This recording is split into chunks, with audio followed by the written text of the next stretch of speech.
குழந்தை வந்து 10 நிமிஷம் தூங்கலாம், 20 நிமிஷம் தூங்கலாம், சொர்ணையே இல்லாமல் படுத்து கிடக்கும். அதுவும் இல்லாமல் ஒரு சந்திப்பில் ஒரு பிச்சைக்காங்கில் ஒரு குழந்தை தூங்கினா ஏற்றுக்கலாம். ஒரு சந்திப்பில் ஒரு 4 பிச்சைக்காங்க 4 குழந்தையும் தூங்கும். இது வந்து எனக்கு சந்தேகத்தை ஏற்படுத்திட்டே இருந்துச்சு. நிறைய ஸ்டடி பண்ணேன். பேசும்போது அவங்க முன்னுக்கு போனால் சொல்கிறது, அடுத்த 2 நாள் கழிச்சு வேறு சந்திப்பில் அவங்கள பார்க்கும்போது அவங்கள்ட்ட கேட்கும் அவங்க வேறு ஒரு தகவல் சொல்லுவாங்க, நம்மளை தெரியாம ஞாபகம் இல்லாமல். சமீபத்தில் ஒரு எவிடன்ஸ், சென்னை சென்ட்ரல் ரயில்வே ஸ்டேஷனில் ஒரு குழந்தை காணா போச்சு. அந்த குழந்தைய 7 நாள் கழிச்சு சென்னை போலீஸை சக்ஸஸ்ஃபுல்லாக கண்டுபிடிச்சிட்டாங்க. சென்னையில் கண்டுபிடிக்கல, ஆந்திராவில் கண்டுபிடிச்சாங்க. அதில் இன்னொரு ஹைலைட் என்னன்னு கேட்டால், அந்த குழந்தைய வச்சு பிச்சை எடுத்துட்டு இருக்காங்க. இதுக்கு பின்ன பெரிய நெட்வொர்க் இருக்கு. சில பேர் என்னை கூப்பிட்டு மறைமுகமாக நல்லா அட்வைஸும் பண்ணாங்க, அதெல்லாம் இல்லை போவாத, பெரிய பேக்ரவுண்ட் நெட்வொர்க்கு, இதெல்லாம் கை வச்சா தமிழ்நாடே வந்து மிஷின் லைஃபாக மாறி போச்சு. முன்னெல்லாம் வந்து ஒரு வீட்டில் ஒருத்தவங்க உடம்பு எல்லாம் குடும்பமே போய் நிற்கும். இப்போ அப்படி கிடையாது. தூக்கத்து கூட ஆள் இல்லை. நம்ம ஆளுங்க மற்ற விஷயத்த ஷேர் பண்ணுறாங்க, ஒன்றுமே இல்லாத ஒரு காமெடி விஷயத்த ஷேர் பண்ணுறாங்க. ஆனால் இந்த பிச்சைக்காக கையில் குழந்தை தூங்கிட்டு இருக்குன்னு சொல்லி வீடியோ போடுறாங்க. அதை பார்த்துட்டு கடந்து போகிறாங்க. குழந்தை இழந்த பெற்றோர்களுக்கு தான் தெரியும் அந்த குழந்தையோட வலி. சமீபத்தில் பார்த்தீங்கன்னா ஐசோஸில் வந்து ஒரு குழந்தை ஒன்று காணா போச்சு. கிட்டத்தட்ட 20 நாள் கழிச்சு அந்த குழந்தைய மீட்டோம். அந்த 20 நாளும் அந்த பெற்றோர்களோட இது வந்து செத்து பொழைச்சாங்க. பெண் குழந்தை. அந்த குழந்தைக்கு கிடைச்ச உடனே அவங்க வீட்டில் இருந்து அந்த சந்தோஷத்தை நேரில் பார்த்தேன். அப்போ அந்த வலியை உணவு முடிச்சு. இப்போ அதை அடுத்த கட்டமாக கொண்டு போகணும்னு யோசிச்சப்போ என்ன பண்ணேன், சரி மக்களுக்கு நல்ல விழிப்புணர்வு கொண்டு வரணுன்றதுக்காக கடந்த வாரம் பார்த்தீங்கன்னா 11 மணி அளவில் பிச்சை எடுக்காங்க. நல்ல வெயில். அந்த அடிக்க வெயிலுக்கு குழந்தை தூங்க வாய்ப்பே கிடையாது. மூஞ்சை மூடி கொண்டு போவாங்க. நான் போய் பேச்சு கொடுத்துட்டு என்னோட டீட்டெயில்ஸ்லாம் கொடுத்துட்டு, என்னம்மா குழந்தை என்னம்மா எப்போம்மா பிறந்துச்சு அப்படி இப்படின்னு கேட்டால், இல்லை இது அம்மா ஊரில் இருக்காங்க. சரி பேக் சைடுக்க முகத்தை மட்டும் பார்த்துக்கமா அப்படி சொல்லி போனால் கேமரா எடுத்துகிட்டு போனால் முகத்தை மட்டும் அம்மா வந்து பட்ஜெட் கொடுத்தாங்க. நம்பர் கேட்குங்க 3000 ரூபா கொடுக்குறாங்க. குழந்தை அம்மா பட்ஜெட் கொடுத்தாங்க. ஐயா நாங்கள் டொனேஷன் பண்ணுறோம். சென்னை போலீஸ் வந்து காவல்காரங்கள் சொல்லி ஆப் குரூப் பண்ணி வச்சுக்கோம். அதில் நாங்கள் என்ன பண்ணோம்னா ரோட்டில் யார் யார் கிடைக்காங்களோ அதை போட்டோ எடுத்து ரெஸ்கியூ பண்ணுறோம். அந்த மாதிரி குழந்தைக்குன்னு சொல்லி ஒரு காப்பகம் இருக்கு பிச்சைக்காரர்களுக்காக. அங்கே கொண்டு போய் தங்க வைக்கும். 3 வேளை சாப்பாடு கிடைக்கும். குழந்தைய நல்லா பாத்துக்கலாம்னா வேணாம். இது ஒரு பெரிய கிரைம் சார். ஸ்டேஷன்ல கம்ப்ளைண்ட் கொடுத்தா போலீஸ் கண்டுபிடிக்கிறது இல்லையா? இது கண்டுபிடிக்கல சார். இது நெட்வொர்க் பெருசா இருக்கு. சாதாரணமா வண்டி காணப்போது நம்ம இந்த சரௌண்டிங்ல தேடுவோம், நம்ம வாட்ஸ்அப் குரூப்ல அமைச்சு தேடுவோம். ஆனா இந்த குழந்தை இங்க வச்சு பிச்சை எடுக்கிறது கிடையாது. இங்க எடுக்க குழந்தை ஸ்டேட் மாறிடும். அந்த மாதிரி மாறிச்சுன்னா நம்மளால கண்டுபிடிக்க முடியாது. குழந்தையோட மாற்றம் மாறிட்டே வளர கண்டுவேன். அப்போ ஒரே வழி டிஎன்ஏ டெஸ்ட். கலாட்டா வாய்ஸ் நேயர்களுக்கு வணக்கம். நான் விக்னேஷ். இன்னைக்கு நம்ம கூட சமூக ஆர்வலர் ஜின்னா அவர்கள் தான் நம்ம கூட இருக்காரு. சார் வணக்கம். சார் இந்த ரோட் சைடில் இந்த சிக்னல்லாம் வச்சு குழந்தைய வச்சு பிச்சை எடுக்கிறதா ஒரு பதிவு ஒன்று போட்டிருந்தீங்க, நாங்களும் பார்த்துருந்தோம். அது அவங்களோட குழந்தை இல்லைன்ற மாதிரி விஷயங்கள்லாம் சொல்லியிருந்தீங்க, அதை பற்றி சொல்லுங்கள் சார். சார் இது வந்து பார்த்தீங்கன்னா என்னோட நோக்கமே வந்து ஒவ்வொரு இடத்துல சிக்னலில் சந்திப்பில் பிச்சை எடுக்கும்போது எனக்கு சில பேர் ஃபோன் நம்பரில் ஃபோன் பண்ணி சொல்லிடுவாங்க, ஜின்னா நாங்கள் கிராஸ் பண்ணுறோம், அங்கே குழந்தைய வச்சு பிச்சை எடுக்காங்கன்ட்டு. இது வந்து குழந்தை வந்து 10 நிமிஷம் தூங்கலாம், 20 நிமிஷம் தூங்கலாம். நம்ம குழந்தைய ரோட்டில் கொண்டு போனால் வண்டி சத்தம்லாம் கேட்டால் வேடிக்கை பார்க்க ஆரம்பிச்சிடும். நான் வந்து எடுத்தோடனே வீடியோ எடுத்து போடுறதில்ல. அவங்க பின்னால் 1 மணி நேரம் நடந்து போய் அவங்க என்ன பண்ணுறாங்க ஓரமாக உட்காந்து வேடிக்கை பார்த்துட்டு 2 மணி நேரம் கிட்ட குழந்தை தூங்கும் போது அதை வீடியோ எடுத்து நேரலையில் போடுறது, லைவில் போடுறது. அப்போ தான் வந்து தூங்குறது. அதுவும் இல்லாமல் ஒரு சந்திப்பில் ஒரு பிச்சைக்காங்கையில் ஒரு குழந்தை தூங்குனா ஏற்றுக்கலாம். ஒரு சந்திப்பில் ஒரு 4 பிச்சைக்காங்க 4 குழந்தையும் தூங்கும். வாய்ப்பு கிடையாது. நம்ம வீட்டில் 2 குழந்தை இருந்தாலே 1 தூங்கினா 1 ஆட்டம் போடும். 2வது குழந்தை. இது வந்து எனக்கு சந்தேகத்தை ஏற்படுத்திட்டே இருந்துச்சு. அப்போ 2000 சரியாக சொல்லணும்னா 2015 முன்னெடுப்பு எடுத்தேன். அப்போ வந்து பிச்சைக்காரர்கள் கையில் இருக்க குழந்தைகளை மீட்பதற்கான ஒரு களம் அமைச்சு அதுக்கு முன்னெடுத்தேன். நிறைய ஸ்டடி பண்ணேன். எடுத்தோன்னே வீடியோ போடல. ஒவ்வொரு இதில் போகுது அவங்கள்ட்ட பேசும்போது அவங்க முன்னுக்கு போனால் சொல்கிறது, அடுத்த 2 நாள் கழிச்சு வேறு சந்திப்பில் அவங்கள பார்க்கும்போது அவங்கள்ட்ட கேட்கும்போது அவங்க வேறு தகவல் சொல்லுவாங்க, நம்மளை தெரியாம ஞாபகம் இல்லாமல். அப்போ இதெல்லாம் வச்சு ஒரு வீடியோ போடுவோம். இன்னொரு விஷயம், சிம்பிள் கான்செப்ட். நம்ம தமிழ்நாடு கலாச்சாரப்படி எந்த ஒரு தாயும் சாப்பாட்டு கஷ்டப்பட்டாலும் சரி, என்ன பண்ணாலும் சரி, தான் பிச்சை எடுத்து குழந்தைய காப்பாற்றணும்னு நினைப்பாங்களே ஒழிய குழந்தைய வச்சு பிச்சை எடுக்கணும் தமிழ்நாட்டு கல்ச்சரில் அப்படி கிடையாது. ஓகேங்களா? வீட்டில் வேலை செஞ்சு காப்பாற்றுவாங்க, இல்லை பாத்திரம் கழுவி எது வீட்டில் வேலை செய்வாங்க. ஆனால் வந்து பிச்சை எடுத்து காப்பாற்ற கல்ச்சர் கிடையாது. இது எங்கேருந்தோ கொண்டு வராங்க. கூடுதல் தகவல் என்னன்னு பார்த்தீங்கன்னா, சென்னை சென்ட்ரல் ரயில்வே ஸ்டேஷனில் ஒரு குழந்தை காணா போச்சு. அந்த குழந்தைய 7 நாள் கழிச்சு சென்னை போலீஸை சக்ஸஸ்ஃபுல்லாக கண்டுபிடிச்சிட்டாங்க. சென்னையில் கண்டுபிடிக்கல, ஆந்திராவில் கண்டுபிடிச்சாங்க. அதில் இன்னும் ஹைலைட் என்னன்னு கேட்டால், அந்த குழந்தைய வச்சு பிச்சை எடுத்துட்டு இருக்காங்க. அந்த நியூஸ் ரொம்ப வைரலா போயிட்டு. ஏன்னா தமிழ்நாடு போலீஸ் சென்ட்ரல்ல காண போன குழந்தை ஆந்திரால கண்டுபிடிச்சிருக்கு. அப்ப கைப்புண்ணு கண்ணாடி இதுக்கு. அப்ப விஷயம் தெரியுது. இதுக்கு நான் வைக்க ஒரே நோக்கம் என்னன்னு கேட்டா, டிஎன்ஏ டெஸ்ட் எடுக்கணும். இது 5 வருஷமா நான் சொல்லிட்டு இருக்கேன். டிஎன்ஏன்னு ஒரு கான்செப்ட் வந்த உடனே நான் கண்டுபிடிச்சு சரி டிஎன்ஏ டெஸ்ட் எடுத்து 2 பேரோட டிஎன்ஏ டெஸ்ட் எடுத்து உன் குழந்தைனா குழந்தைய ஒப்படைச்சிடுங்க கொண்டு போட்டோம். இல்லையா குழந்தைய காப்பகம் கவர்மெண்ட் கஸ்டடியில் கொண்டு வந்துட்டு காணா போய் பெற்றோர்கள் கம்ப்ளைண்ட் கொடுத்துருப்பாங்க. அவங்க எல்லாத்தையும் இமீடியட்டாக டிஎன்ஏ டெஸ்ட் எடுக்க சொல்லி ஒரு வெப்சைட்டு, அந்த வெப்சைட்டில் அப்லோட் பண்ணுங்கள். காணா போன குழந்தையை கண்டுபிடிக்கும் போது அது டிஎன்ஏ டெஸ்ட் மேட்ச் ஆச்சுன்னா சக்ஸஸ்ஃபுல்.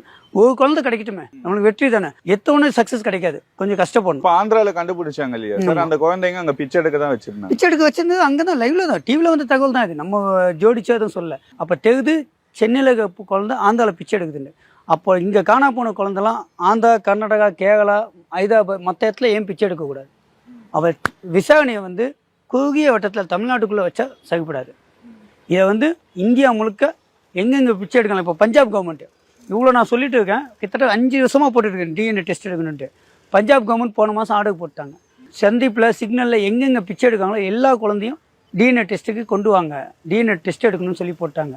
இதையும் இந்தியா முழுக்க இம்ப்ளிமெண்ட் பண்ணக்கூடாது. எல்லாத்துக்குமே முன்னோடியாக தமிழ்நாடு அரசு இதுக்கு முன்னெடுக்கணும். எவ்வளோ சட்டத்தை கொண்டு வரோம், இமிடியேட்டாக பாஸ் பண்ணுறோம். ஒரு சட்டம், பிச்சைக்கால் கையில் சந்தீப்பில் குழந்தை இருந்துச்சுன்னா உடனடியாக நியரஸ்ட் போலீஸ், சமூக நலத்துறை உடனடியாக அந்த குழந்தைய பக்கத்தில் இருக்க ஹாஸ்பிட்டல், அரசு ஹாஸ்பிட்டலுக்கு கொண்டு போய் உடனடியாக டிஎன்ஏ பரிசோதனை எடுக்கணும். அவங்களோட ஆவணத்தை சோதனை பண்ணணும். ஏன்னா நீங்க 2015 இருந்து இப்போ 2025 10 வருஷமா பண்ணிட்டு இருக்கீங்க இல்லையா சார். இந்த 10 வருஷத்துல அந்த குழந்தைங்களை விசாரிச்சிருக்கீங்களா? இது யாரோட குழந்தை, அவங்க என்ன சொல்லுவாங்க? அவங்க சார் எத்தோன்னு நான் டேரெக்டாக போய் விசாரிக்க மாட்டேன் சார். ஏன்னா சில பேர் நினைப்பாங்கன்னா நம்மளோட முகத்தோற்றம், நம்ம பேச்சை பார்க்கும்போது அவங்க போலீஸ் ஏதோ வந்து போல மஃப்டியில் அந்த மாதிரி சந்தேகப்படுவாங்க. அதனால் வந்து கேஷுவலாக போகுது, கையிலேயே அந்த மாதிரி போட்டு போயிட்டு பேசிட்டு என்னம்மா என்ன பண்ணுறீங்கன்னா, கஷ்டம் தான் தம்பி, குழந்தைக்கு 5-10 கிடைக்கும் தம்பி அப்படின்றாங்க. அப்போ என்னம்மா வருமானம் பண்ணுறீங்க, ஏதாச்சும் வேலை கொடுத்தா செய்வீங்களா, ஹோமில் சேர்க்கவா? சென்னை போலீஸ் வந்து காவல்காரங்கள் சொல்லி குரூப் ஒன்று வச்சுக்கோம், சென்னை சிட்டி போலீஸ் கமிஷனரோட. அந்த காவல்காரங்கள் குரூப்பில் நானும் மெம்பர். அதில் நாங்கள் என்ன பண்ணோம்னா, ரோட்டில் யார் கிடைக்காங்களோ அதை ஃபோட்டோ எடுத்து ரெஸ்கியூ பண்ணுறோம். அந்த மாதிரி குழந்தைக்குன்னு சொல்லி ஒரு காப்பகம் இருக்குது பிச்சைக்காரர்களுக்காக. அங்கே கொண்டு போய் தங்க வைக்கும், 3 வேளை சாப்பாடு கிடைக்கும். குழந்தைய நல்லா பார்த்துக்கலான்னா வேணான்னு. என்னன்னு கேட்டால் அவங்களுக்கு அங்கே போய் ஒரு 4 சவுத்துக்குள்ளே இருக்கிறதுல கஷ்டம். இங்கே பிச்சை எடுப்பாங்க, சாப்பிடுவாங்க. ஆனால் அவங்களுக்கு தேவை குழந்தைக்கு எதுவும் கொடுக்கணும்னு அவசியம் கிடையாது. அவங்க வருமானத்துக்கு பிச்சை எடுக்காங்க. அவங்க நல்ல கை நல்லா இருக்குது, ஒரு இடத்துல போய் வேலை செய்யலாம். அந்த வருமானத்தை வச்சு இவங்கள காப்பாற்றிக்காங்களே ஒழிய இதுக்கு பின்ன பெரிய நெட்வொர்க் இருக்கு. பெரிய நெட்வொர்க் தான். சில பேர் என்னை கூப்பிட்டு மறைமுகமாக நல்லா அட்வைஸும் பண்ணாங்க. அதாவது மிரட்டினாங்கன்னு சொல்ல முடியாது, என்ன சொன்னாங்க, என் மேலே உள்ள அனுதாபிகள். ஏன்னா இது பெரிய நெட்வொர்க்கு, உனக்கு அப்பா ஃபேமிலியெல்லாம் இருக்குது, தேவையெல்லாம் இல்லை போகாத, பெரிய பேக்ரவுண்ட் நெட்வொர்க்கு, தேவையெல்லாம் கை வச்சா ஏதாவது சிக்கல் ஆகும். எதுக்கு சொன்னது யாரு? என் நண்பர்கள் தான். இது மிரட்டலாக சொல்ல முடியாது. நான் வந்து பார்த்தீங்கன்னா என்ன வெல்விஷர் ஜினா, இது தேவையில்லாமல் ரிஸ்கில் போக, இது பெரிய நெட்வொர்க் ஜினா, ஏதாச்சும் ஒன்று பண்ணிட்டாங்கன்னா நிறைய சோஷியல் ஒர்க்லாம் நீ பண்ண வேண்டியிருக்குனாங்க. ஒரு விஷயத்தை நல்லது முன்னெடுப்போம், அதான் நல்லது வந்தால் நல்லது, அதில் பாதிப்பு வந்து அதுக்கான நன்மை நம்மளுக்கு கிடைக்கும், அவ்வளோதான். எனக்கு என்ன சந்தேகம்னா, இப்போ குழந்தைய திருடிதான் பிச்சை எடுக்க வைக்கிறாங்கன்னா அவங்க எப்படி இவ்வளவு தைரியமா அந்த விஷயத்த பண்ண முடியும் சார்? எல்லா சிக்னல்லையும் இருக்கிறாங்க, நம்மளும் நிறைய விஷயங்கள் பார்க்குறோம், பார்க்கு, பீச்சு, எல்லா இடங்களையும் இருக்கிறாங்கல்ல, அவங்களுக்கு அந்த பயம் இருக்கணும்ல சார். இப்போ வந்து தமிழ்நாடே வந்து மிஷின் லைஃபாக மாறி போச்சு. முன்னெல்லாம் வந்து ஒரு வீட்டில் ஒருத்தவங்க உடம்பு சரியில்லை குடும்பமே போய் நிற்கும், இப்போ அப்படி கிடையாது. தூக்கத்துக்கு கூட ஆள் இல்லை. அப்போ வந்து பார்த்தீங்கன்னா நம்ம மக்கள் கடந்து போயிருக்காங்க. நான் நிறைய பேர்ட்ட சொல்கிறேன், ஃபேஸ்புக்கில் லைவ் போட்டு சொல்கிறேன், நம்ம ஆளுங்க மற்ற விஷயத்தை ஷேர் பண்ணுறாங்க, ஒன்றுமே இல்லாத ஒரு காமெடி விஷயத்தை ஷேர் பண்ணுறாங்க. யாராச்சும் நடிகர்கள் ஏர்போர்ட்டுக்கு சும்மா போனால் அதை கவர் பண்ணால் அதை நம்ம ஆளுக்கு ஷேர் பண்ணுறாங்க. ஆனால் இந்த பிச்சைக்கார கையில் குழந்தை தூங்கிட்டு இருக்குன்னு சொல்லி வீடியோ போடுறாங்க, அதை பார்த்துட்டு கடந்து போவாங்க. அதே மாதிரி தான் சந்தீப்பில் சிக்னலில் பிச்சை எடுப்பாங்க, மிஞ்சி போனால் 5 ரூபா போட்டு போவாங்களே ஒழிய அந்த குழந்தை ஏன் தூங்குது, இந்த குழந்தைய ஏன் இந்த அம்மாவுக்கு, இந்த குழந்தைய முகத்துக்கும் அம்மா முகத்துக்கும் மேட்ச் ஆகலை, இதெல்லாம் நம்ம ஆளுங்க யோசிக்கிறதுக்கு டைமில் நானே சொல்லுவேன், சார் ஏன் சார் பிச்சை போடுறீங்க, விசாரிங்க. தம்பி 5 ரூபா தான் தம்பி போட்டுவேன், 5 ரூபா போடுவாங்க, இன்னொருத்தருக்கு 10 ரூபா போடுவாங்க, அவங்களுக்கு வருமானம் வந்துடும்.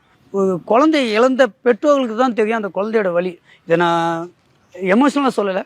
ஒரு குழந்தை பெற்று கையில் வச்சுருந்துருப்பாங்க, அந்த குழந்தை காணோம், அந்த குழந்தைய இருக்கா இல்லையா, சாப்பிட்டுச்சா சாப்பிடலையா, தூங்குச்சா, ரொம்ப கொடுமையான விஷயம். அதை இழந்த பெற்றோர்களுக்கு மட்டுமே அந்த குழந்தை எங்க இருக்கு, சாப்பிட்டுடா தூங்குச்சான்னு அவங்க பெற்றவங்களுக்கு கஷ்டமா இருக்கும். அந்த தாயை போய் நம்ம ஒன்றும் இல்லை, நீங்கள் காணா போன பெற்றோர்களோட போய் பேட்டி எடுத்தீங்கன்னா அந்த தாயோட வலி இன்னும் இருக்கும், அந்த தகப்பனுக்கு அதை விட கொடுமையான வலி. அந்த மாதிரி பெற்றோர்களை என்ன சந்திச்சிருக்கீங்க? இல்லை சார், இன்னும் அதுக்கான நெட்வொர்க் இது பண்ணல, இதை மட்டும் தான் போட்டுட்டு இருக்கோம். நம்மளால யாருமே கம்யூனிகேஷன்லேயே வர மாட்டாங்க. இல்லை போலீஸில் கம்ப்ளைண்ட் பண்ணியிருக்கீங்களா இது சம்மந்தமா? சார் இப்போ சமீபத்தில் பார்த்தீங்கன்னா அண்ணா கவுண்டனா கிட்ட ஒரு நார்த் இந்தியன் லேடி பிச்சை எடுத்துக்கிட்டே இருந்தாங்க. நான் வண்டியை ஓரமாக பைக்கை பார்க் பண்ணிட்டு ஒரு மணி நேரம் வீடியோ எடுத்துக்கிட்டே இருக்கேன். அந்த குழந்தை சிக்னலில் தூங்குது, சத்தம், வண்டி சத்தம் எல்லாத்தையும் வீடியோ எடுத்துகிட்டு அந்த குழந்தை அசைவே இல்லை. உடனே போய் பிடிச்சி நான் கேட்கேன், உடனே அந்த லேடி சத்தம் போட்டு கிளம்ப போகுது. அங்கே இருக்க டிராஃபிக் போலீஸ் சான்ஸே இல்லை, சத்தம் போட்டதை பார்த்து ஓடி வந்தாங்க. சைனா சார்னாங்க, அதுக்கு சம்மந்தம் இல்லாத போக்குவரத்தை சரி செய்யணும் சார், சந்தேகமாக இருக்குது, பிடிச்சி நிப்பாட்டுங்க, பெட்ரோல் மைக்கில் சொல்லி பெட்ரோல் வைக்கில் சொல்லணும். பெட்ரோல் வைக்கில் வந்துச்சு, அவங்க பேசுகிற லாங்குவேஜ் இவங்களுக்கு புரியல. போலீஸ்க்கு என்ன தர்ம சங்கடம் கேட்டால் பெண் போலீஸ் இல்லை வண்டியில், சார் பெண் போலீஸ் இல்லாமல் நாங்கள் ஏற்ற முடியாது சார், சிக்கல் சார் அப்படின்னு நான் ஸ்டேஷனில் கம்ப்ளைண்ட் கொடுங்கன்னு சொல்லி கம்ப்ளைண்ட் கொடுத்தேன். இல்லை சார் நாங்கள் விசாரிக்கோம், அவங்க சைட்லேருந்து என்ன சொன்னாங்க? விசாரிக்கோம் சார்னு சொன்னாங்க. அதுக்கப்புறம் என்னன்னு தெரியல. அதுக்கப்புறம் எந்த குழந்தைய வச்சு பிச்சை எடுக்கிறவங்களுக்கு பிக்சர் பர்த் சர்டிஃபிகேட் ஒன்று காமிக்காங்க. பர்த் சர்டிஃபிகேட்லாம் வச்சிருக்காங்க. பர்த் சர்டிஃபிகேட் நம்ம லாங்குவேஜில் கிடையாது, நார்த் இந்தியன் சைடில் ஹிந்தியில் இருக்காது, ஹிந்தியில் இருக்குது. ஓகேங்களா, நான் என்ன சொன்னேன், போலீஸை கூப்பிட்டு சார் இந்த இதை வந்து அந்த டிஸ்ட்ரிக்ட் போலீஸை கூப்பிட்டு மெயில் அனுப்பிச்சு இந்த பர்த் சர்டிஃபிகேட் உண்மையான்னு சொல்லி அங்கே இருக்க ஆஃபீஸில் செக் பண்ணணும் சார், இதை இம்ப்ளிமெண்ட் பண்ணலாம் சார். அவங்க சரி சார் நாங்கள் செக் பண்ணிக்கோ போங்க சார்னு சொல்லிட்டாங்க. அதுதான் முடிஞ்சு போச்சு. அதை அப்படியே விட்டுட்டாங்க. அதுதான் புகார் கொடுத்தேன், புகார் கடிதம்லாம் என் கையில் இருக்குது. கேட்டதுக்கு இல்லை சார் விசாரிச்சோம், அவங்க குழந்தை தான் சார் சொல்லிட்டாங்க, அனுப்பிச்சி விட்டோம் சார். சார் இப்போ சமீபத்தில் பார்த்தீங்கன்னா ஐசோஸில் வந்து ஒரு குழந்தை ஒன்று காணா போச்சு. குழந்தைய பேர் சொல்லலை, அந்த குழந்தை காணா போச்சு. கிட்டத்தட்ட அந்த பெற்றோர்கள் ரொம்ப துடிச்சு போயிட்டாங்க. அப்போ நாங்கள் அந்த ஐசோஸ் பகுதியில் இருக்க இளைஞர்கள் எல்லாம் சேர்ந்து, அப்போல்லாம் வாட்ஸ்அப்லாம் கிடையாது, ரொம்ப தேடு நோட்டீஸ்லாம் அடித்து ஒட்டி எல்லா பக்கமும் தேடலும். நிறைய டிவியில் நியூஸ் வந்துச்சு. கிட்டத்தட்ட 20 நாள் கழிச்சு அந்த குழந்தைய மீட்டோம். அந்த 20 நாளும் அந்த பெற்றோர்களோட இது வந்து செத்து பொழைச்சாங்க. பெண் குழந்தை. அந்த குழந்தை கிடச்ச உடனே அவங்க வீட்டிலேருந்து அந்த சந்தோஷத்தை நேரில் பார்த்தேன். அப்போ அந்த வலியை உணவு முடிஞ்சிச்சு. இப்போ அதை அடுத்த கட்டமாக கொண்டு போகணும்னு யோசிச்சப்போ என்ன பண்ணேன், சரி மக்களுக்கு நல்ல விழிப்புணர்வு கொண்டு வரணுன்றதுக்காக என்னோட சொந்த பணம், யார்ட்டையும் டொனேஷன் வாங்கல, என் வருமானத்தில் வந்து ஒரு 30,000 பணத்தை எடுத்து வச்சுக்கிட்டு எல்லா பிச்சைக்காரங்கிட்டையும் போயிட்டு இருக்கேன். போனோன்னே பணத்தை காட்டுறதில்ல, அவங்க கதையை கேட்குறது. என்ன பண்ணால் 5-10 கிடைக்கு தம்பி, பிச்சை எடுக்கணும், அதை வச்சு வயிற்று பொழைப்புங்க தம்பின்றாங்க. 5 ரூபா ஒரு நாளைக்கு எவ்வளோமா கிடைக்குது? 500 1000 கிடைக்கும் தம்பி. சரிம்மா, ஒரு நாள் ஃபுல்லாக பிச்சை எடுத்து உனக்கு 500 1000 கிடைக்குது. நான் 10 நிமிஷத்தில் உனக்கு 3000 கொடுக்கேன், கையிலேயே வச்சுருக்கேன். குழந்தையோட பர்த் சர்டிஃபிகேட், உன்னோட ஆதார் கார்டு, வீட்டுக்காரோட ஆதார் கார்டு 3ஐயும் காமிங்க, நான் உடனே 3000 கொடுக்கேன்னு சொல்லிட்டு ஃபோன் நம்பர்லாம் எழுதி கொடுத்துருவாங்க. இது வரைக்கும் ஒரு ஃபோன் கால் கூட எனக்கு வரல, ஒன்று கூட வரல. ஒரே ஒருத்தவங்க வந்து ஃபோன் பண்ணாங்க, என்ன சார் நாங்கள் இந்த மாதிரி நான் 3000 கொடுக்கேங்க, உங்களோட ஆதார் கார்டெலாம் அனுப்பிச்சி விடுங்க, நான் பார்த்துட்டு எங்கள் ஃப்ரெண்ட்ஸ்கிட்ட சொன்னால் உடனே 3000 கொடுத்துருவோன்னு அனுப்பிச்சாங்க. கூப்பிட்டு பேசினாங்க, என்ன டவுட் பட்டாங்கன்னு தெரில, டிலீட் பாக எவ்வளோன்னு சொல்லி எல்லாத்தையும் டிலீட் பண்ணிட்டாங்க. எல்லாத்தையும் டெலீட் பண்ணிட்டாங்க. என்னென்ன மாதிரி ஆதாரங்கள் அனுப்பிச்சாங்க? ரெண்டு குழந்தையோட பர்த் சர்டிஃபிகேட் அனுப்பிச்சாங்க. ஓகேங்களா, அதுக்கப்புறம் அவங்களோட ஆதார் கார்டு அனுப்பிச்சாங்க. நான் சொன்னம்மா உங்கள் ஆதார் கார்டு அனுப்பிச்சிக்கிங்க, உங்கள் வீட்டுக்காரோட ஆதார் கார்டு அனுப்புங்க அப்படின்னு, நேம் செக் பண்ணலான்ட்டு. சரி சார், நீங்கள் 3000 கொடுப்போமான்னு சார். என்ன சந்தேகப்பட்டாங்க தெரில, என்ன ஸ்மெல் பண்ணாங்க தெரில. அடுத்த ஃபோனை வச்ச செகண்டில் பார்த்தா எல்லாமே டிலீட் ஆகிடுச்சு. நான் ஃபார்வர்ட் பண்ணலாம்னு நினைக்கிறதுக்குள்ள டிலீட்.